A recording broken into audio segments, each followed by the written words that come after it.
After the Tower of Babel, the nations scattered across the earth. People spread out, formed cultures, and built cities. But God was working on a plan to bless, not just one people, but all peoples. Enter a man named Abram. He lived in Ur of the Chaldeans, a wealthy, advanced city in Mesopotamia. It was filled with idols, luxury, and comfort. Abram had a father, a wife named Sarai, and a settled life.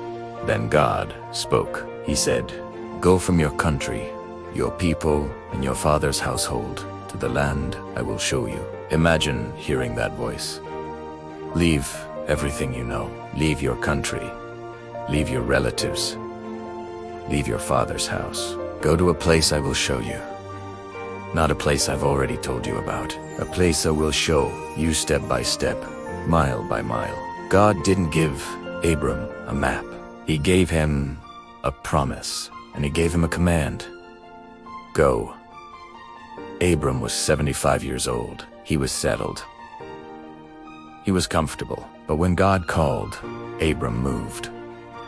God didn't just tell Abram to leave. He gave him 7 incredible promises, packed into 3 verses. First, I will make you into a great nation. There was just one problem. Abram was 75, and Sarai was barren.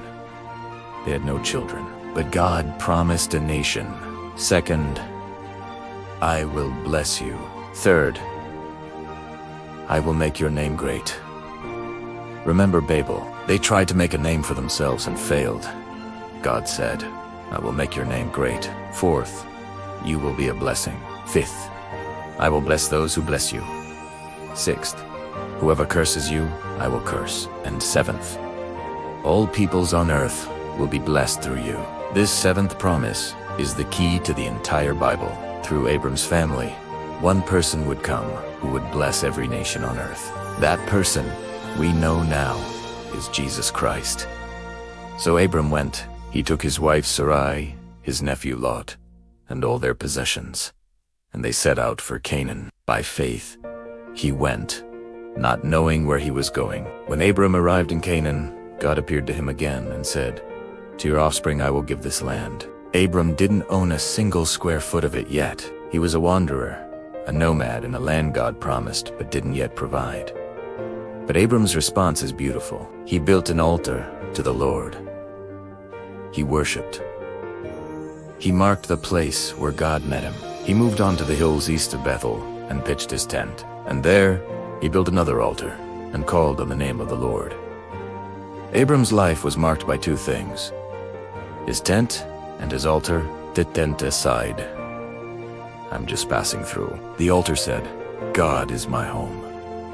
But then a test came. A famine struck the land. The place God had led him to was now starving. Abram faced a choice: trust God in the famine, or take matters into his own hands. He went down to Egypt, and there, afraid for his life, he told Sarai to say she was his sister. Fear led to deception, and Abram's faith faltered. But God protected them anyway, and Abram returned to the land, back to his altar. Let's summarize what Genesis chapter 12 teaches us. First, God called Abram to leave everything. He left his country, his people, and his father's household. It was a radical act of faith.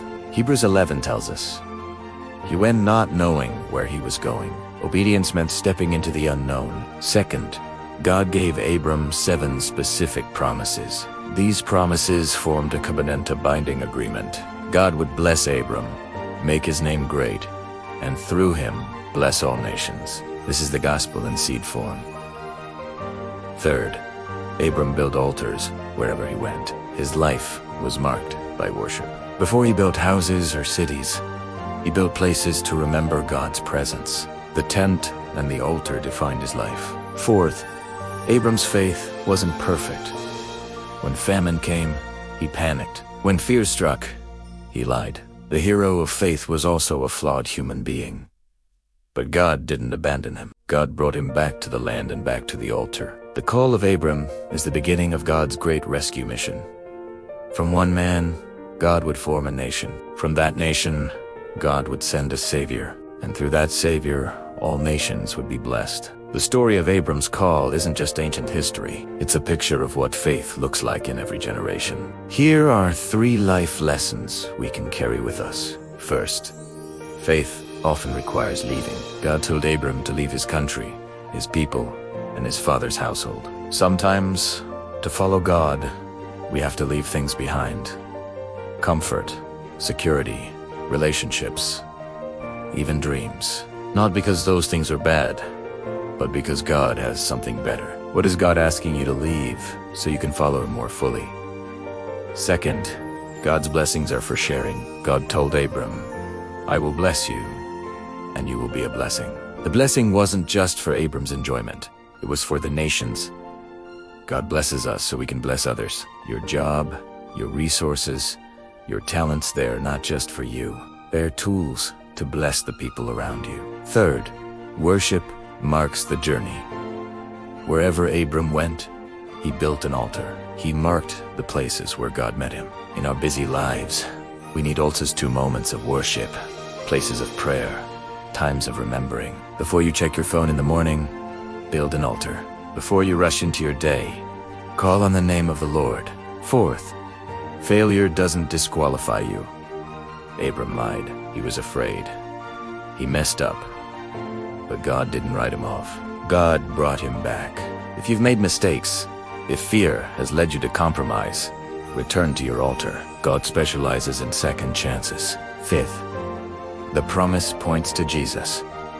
All peoples on earth will be blessed through you. That promise found its fulfillment in Jesus Christ. Through Abram's family, the Savior came.